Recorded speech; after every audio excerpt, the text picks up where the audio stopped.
Cédric Van Stevendal, bonjour. Vous êtes le maire de Villeurbanne, vous êtes aussi vice-président de la métropole en charge de la culture. J'imagine que ce matin, vous êtes un homme doublement heureux, un élu à la fois heureux et probablement fier du choix de votre ville comme première capitale française de la culture. Alors, en dehors du million d'euros que l'État va vous offrir très généreusement, quels atouts vont vous permettre de tirer ce titre ? Vous avez raison de dire que c'était une belle journée hier, oui. d'être nommée capitale française de la culture. Pour la première fois en plus, c'est la première fois que la France se dote de ce dispositif, c'était une belle nouvelle. Mais je voudrais aussi la partager avec les acteurs de la culture qui d'abord se sont engagés très vite, très fort avec nous dans la réponse à cet appel à candidature et puis qui aujourd'hui vivent quand même des moments difficiles. Et donc à la fois on est content et en même temps on ne se laisse pas non plus griser. On a conscience de la situation à la fois dans laquelle les habitantes et les habitants vivent et puis aussi la situation des acteurs. Maintenant, effectivement, ce label est là et on en est extrêmement satisfait. Il va nous permettre en fait un formidable accélérateur en matière de politique culturelle, notamment pour la jeunesse, à Villeurbanne, mais aussi sur la métropole, puisque c'était l'atout de notre candidature. Je ne sais pas si vous le savez, mais en fait, seules les villes entre 20 000 et 200 000 pouvaient répondre. Donc les métropoles comme celle de Lyon ne pouvaient pas, ou même la ville de Lyon ne pouvait pas. Mais on a fait le choix de solliciter très tôt les maires de la métropole pour savoir si ça les intéressait. Et ils ont été nombreux, que ce soit la ville de Lyon, de Rieux, de Vaux-en-Velin, de Dessines, à nous dire qu'ils étaient candidats avec nous, en fait, en quelque sorte, pour se mobiliser autour de cette question de la jeunesse et de la culture. Alors, qu'est-ce qui va se passer ? Très simplement, c'est 2022. Voilà. 2022, mais sous une forme de saison. Donc, en fait, on commence en septembre 2021. Jusqu'en juin 2022. Voilà. Avec les invites. Notre grand festival de rue, des arts de rue gratuit, qui sera vraiment le lancement de cette manifestation. Et puis ensuite, tout un tas d'événements, 200 concerts, 300 événements artistiques, 4 festivals. Et puis si on doit avoir quelques projets qui sont un peu phares, on a par exemple le géant Tchangara qui sort de la brousse, traverse la mer pour rejoindre Villeurbanne, un géant de 9 mètres de haut qui viendra au début de l'année 2022.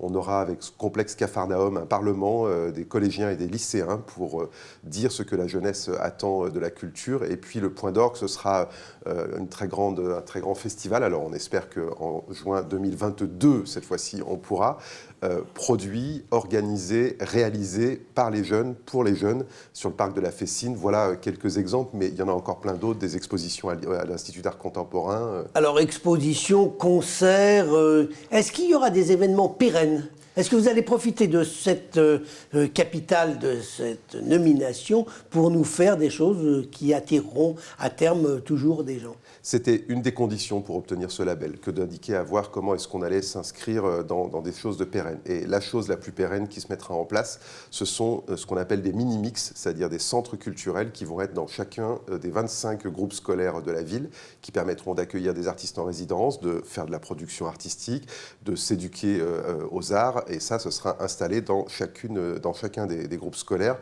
On va commencer cette année par un certain nombre, une dizaine certainement, pour arriver à 25 en fin de mandat. Et ça, par exemple, c'est ce que le label permet, c'est une accélération de l'implantation de ces centres culturels. Et puis ensuite, on va voir s'il y a des choses qui marchent sur cette année. Certainement qu'on sera amené à les renouveler.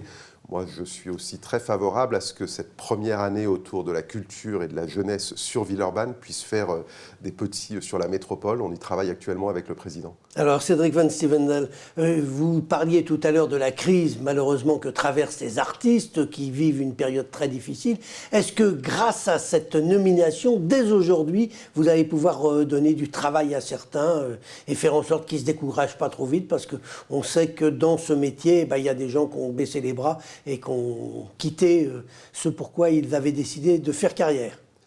Oui, dès à présent, je dirais dès cette semaine, en fait, on va commencer la programmation, donc on va commencer à passer un certain nombre de commandes. Et vous avez raison de dire que certains ont baissé les bras, mais ils ne sont pas si nombreux. Moi, je me rappelle très bien en octobre, puisque la ministre a lancé le 8 octobre l'appel à candidature. On réunit les acteurs de la culture fin octobre, et moi, je pense qu'on va se faire, pardonnez-moi l'expression, démonter. C'est-à-dire qu'on est dans un moment de deuxième confinement, les acteurs de la culture vont mal réagir à cette demande. Et en fait, ils ont tous répondu oui très très rapidement, ceux de Villeurbanne et ceux de la métropole. Donc il y a aussi une envie incroyable de se projeter un peu. Et ce label, finalement, c'est une forme de coin de ciel bleu qu'on se met dans la tête là, pour passer les semaines un peu dures qu'on a encore devant nous, et en se disant qu'il y a quelque chose qui arrive et qu'on espère que ça sera le plus enthousiasmant possible. Alors le label Capitale européenne... Française. Ah pardon.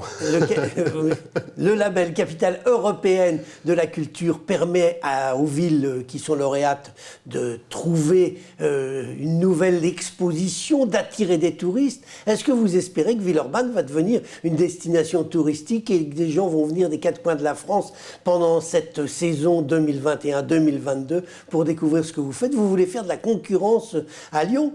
Non, pas du tout. D'abord, on pense que Lyon a une capacité d'attractivité qui peut bénéficier à Villeurbanne, mais c'est vrai qu'on a envie de donner à comprendre Villeurbanne, de donner à voir Villeurbanne et pourquoi pas de donner l'envie à des personnes de la découvrir. Aujourd'hui, on connaît beaucoup Villeurbanne via le basket. Moi, je suis très content que pendant un an, on puisse mettre la culture au cœur. Alors, on le faisait déjà avec des grandes scènes nationales, le TNP, les ateliers Frappaz, mais là, pendant un an, on va pouvoir dire ce que fait cette ville.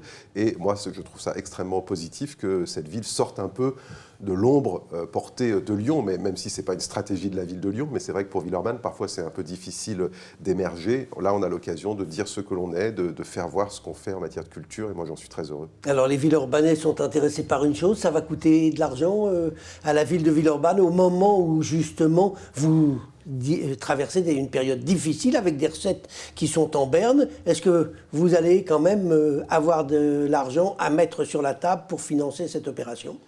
Oui, on en met un peu plus que d'habitude, l'équivalent quasiment du million d'euros que donne le ministère. Donc nous, on compense à hauteur d'1 million supplémentaire, mais sinon, on mobilise les budgets culturels que nous avons habituellement avec les invites, la fête du livre.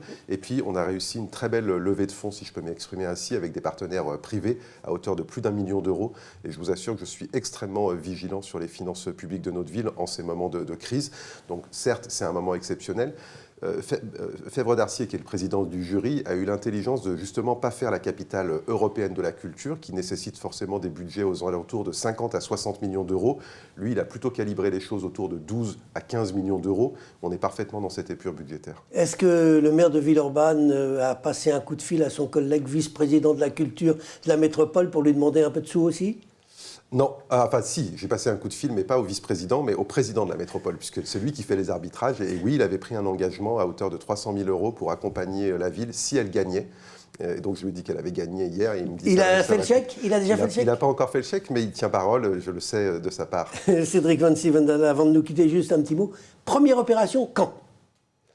Alors, à la rentrée septembre ? Non. Première opération, fête du livre jeunesse. Ce sera une forme de mise en bouche, si vous voulez, puisqu'on l'a décalé de mars à juin, et en espérant que les conditions sanitaires le permettent. Donc, mise en bouche, fête du livre de la jeunesse, et première grosse opération, les invites en septembre. Eh bien, rendez-vous en juin, puis en septembre. J'espère que d'ici là, tout ira mieux et que malheureusement, la période difficile que nous traversons sera derrière nous. Cédric Van Stevendal, je vous remercie. Merci.